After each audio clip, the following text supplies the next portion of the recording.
I was watching Good Will Hunting last night, and a character said the quote, "Most people never really get to see how good they can be. They have no one to believe in them, and they get convinced, and convince themselves, that they're stupid."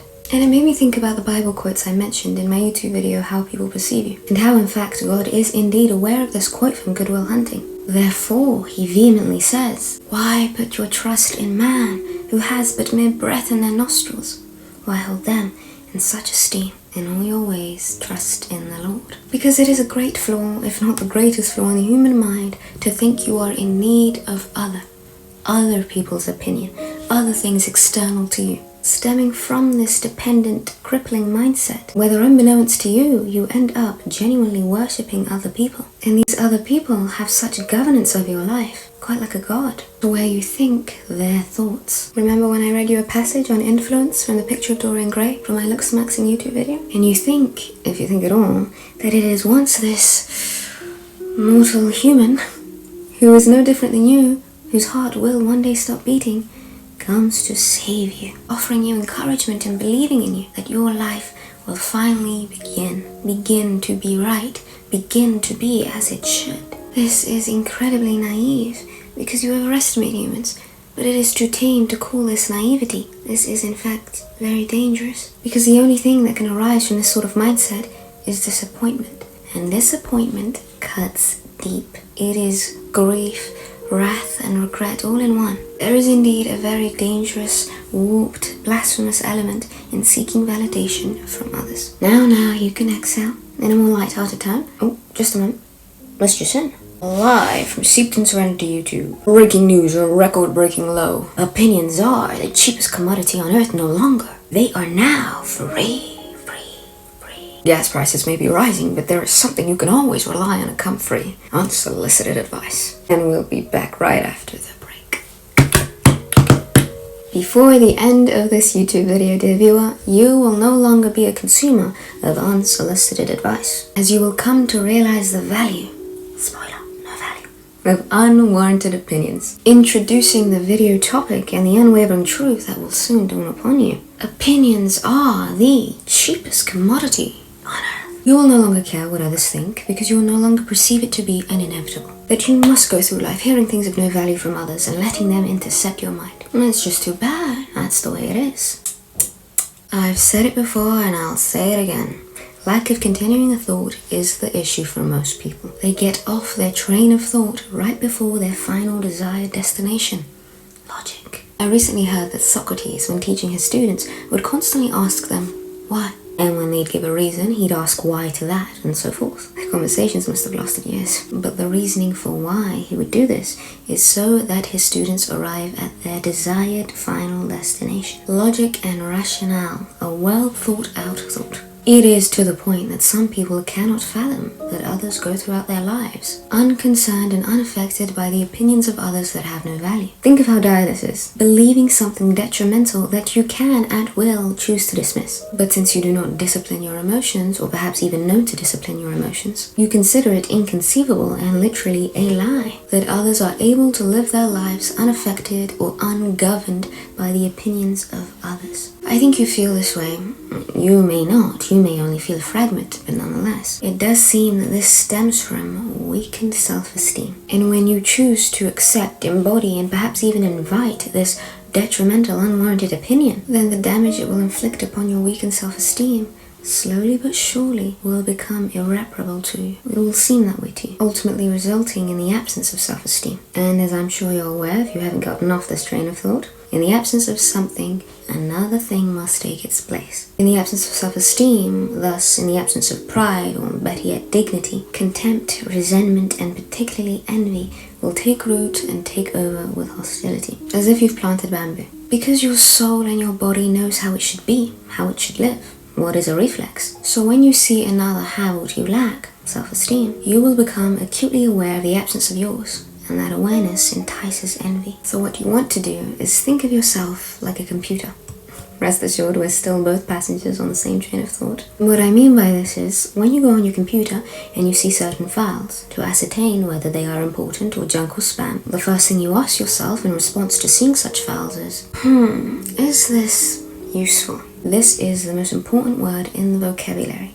Use. this should be the most repeated word to come from you. Is this useful? Is this useless? What use is this to me? Because then you will view things from an objective lens, resultantly taking your emotions to scorn, disciplining them. Emotions do not make the first judgment. They should be treated like reinforcements, an emphasis to what has already been predetermined by your logic, rationale, and matter-of-factness. However, the loudest and most prominent signal for you to heed will come from your intuition, the divine link between you and God. And then swiftly conclude whether this opinion is important or junk, useful or useless. If the opinion be useless, more often than not it is, then do like you would on a computer and move it to trash. Once it's deleted, the file never resurfaces. In that same way, once you deem an opinion useless and dismiss it, it should not resurface in your mind again. And if it happens to, you dismiss it again. No, I reject this thought. Voila. Now, despite this, you may say, but seeped in serenity, amore, my feelings still get hurt when a useless opinion is given to me. I see your point, and I'll raise you an alternative point. It is much easier to receive a useless opinion than a useful one, because whether it be uncalled for, if useful, you would need to apply it, or you remain in an unsatisfactory state. You remain stagnant. However, it is very easy to dismiss and move a file to trash. All it takes is a simple click, a simple wave of dismissal from your hand. So you don't have to do much, or if at all anything, since you merely dismiss a useless opinion. In Seeped in Serenity fashion, I'll give you a story time. Introducing Mr. Cellophane, because I don't know his name, and I could see right through him, that hating spirit that fits so well for this video. In yours truly's final semester at law school, one of those exams was a speaking exam. On the day of the exam, my professor happened to be early, so I say, since the other members in my group for the speaking exam aren't present yet, could I just say my speech to you before they come, so that I can be rid of any traitorous nerves that might ruin my final presentation? He says, sure, why not? I finish my practice run, and I go to my professor seeking any criticism that I can quickly apply in the 10 minutes before the rest of the students arrive. The professor only gives praise and says bravo for memorizing this speech in only a day. Amid this conversation, Mr. Cellophane, who'd been sitting in the room the entire time, speaks. He's like Peter Pettigrew. And he says, can I ask, why did you memorize this speech? I think in my head, it's a speaking exam. What do you plan to do if not memorize your speech? But manners makers man, so I say. To get top marks. To get first class. To which Peter Pettigrew says. To which Mr. Cellophane says, I wouldn't give you first class. Secondary school flashback. Hate or in our midst. He continues. No. I feel like the speech should come from the heart. And your speech is too well thought out. No, you've thought out your speech too well. So it doesn't feel genuine because it's not spontaneous. Mind you, this is a law speech. Law. I am trying my hardest not to laugh in this guy I've never met's face, but it is really challenging because now my professor was so confused at the criticism, and it was almost like professionalism decided to take a little stroll out the window because my professor mumbles underneath his breath, "What? That's absurd." Quickly clears his throat, resumes professional etiquette, and says to Mr. Cellophane, you just haven't seen it all together with the other students, and the files, the PowerPoint files necessary that go along with her speech are with another student in their group who's running late. That's why you think like that. It was really funny, and perhaps the only story time I've told you that is as funny in real time as it is in retrospect. Truly, these interactions amuse me because this is so easily determinable as a useless opinion. It's like someone saying, "How dare you bring a pen to a written exam? The nerve of you to use your brain in an exam. In all my years, I've never seen such insolence." The archetype of Mr. Cellophane, who are you kidding, Peter Pettigrew, is surprisingly the very common man who was rejected by females in secondary school, in high school, and now takes it upon himself to humble women at every turn, which can be so predictable and common that it gets boring and dull. But hats off to him, this stupidity was funny. You see the amount of amusement you miss out on when you choose to get offended and fail to simply move useless files to trash? I'll give you an analogy to help you visualize how opinions are indeed the cheapest commodity. Envision your mind to be a scale, like you would have at the butcher store, and what you will weigh on the scale will be an opinion instead of meat. The weight of this opinion will increase the more energy you put into it, meaning the more attention you pay this opinion. And just as in the butcher store, as due to more meat, the heavier the weight on the scale, thus the more you pay, the more energy and attention you give to this opinion, you will have to pay the price in full. The currency you use to pay being time, the most precious, priceless, finite thing there is. In a butcher store, you are aware of the value of your meat. This is good meat to make a desired dish, but unlike this desired meat, you are all the while in fact aware that this opinion is useless. There is absolutely no value in it, so it can only bring detriment to you. Because consuming this worthless opinion, allowing it to seep into and disrupt your psyche, is equivalent to buying and then eating spoiled meat. Consider it like that. As my nephew would say, growth. Think of how ludicrous this is. For the cheapest thing. No, correction. This just in, breaking news, useless opinions are now free. Your response is to generously.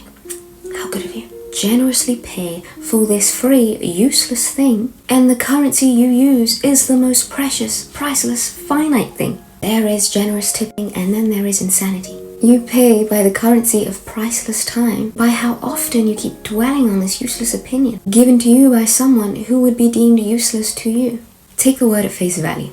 Useless. You would not trade places with them. They do not currently possess attributes that you are aware of and wish to emulate yourself. So what is the use? I should note that you should try to think of alternative viewpoints harmoniously. Two opposing truths are in fact nonetheless true. You can name a person useless to you in this regard, but that does not dispute Emerson's quote. Every man is superior to me in some way, in that I learn of him. So the next time you hear an unwarranted opinion, ascertain whether it is useful and should be applied, or useless and moved to trash. Click. Think of Mr. Cellophane. Take your emotions to school and discipline them. Don't rush to be offended and risk ridding yourself of good fun. Constantly ask yourself why, lest you get off your train of thought before your desired final destination, which is a well thought out thought. And one more time, say it with me. Should you find yourself in doubt, say it constantly. Opinions are the cheapest commodity on earth. See ya, wouldn't wanna be ya. I'm too old for that. Like and subscribe. Ciao.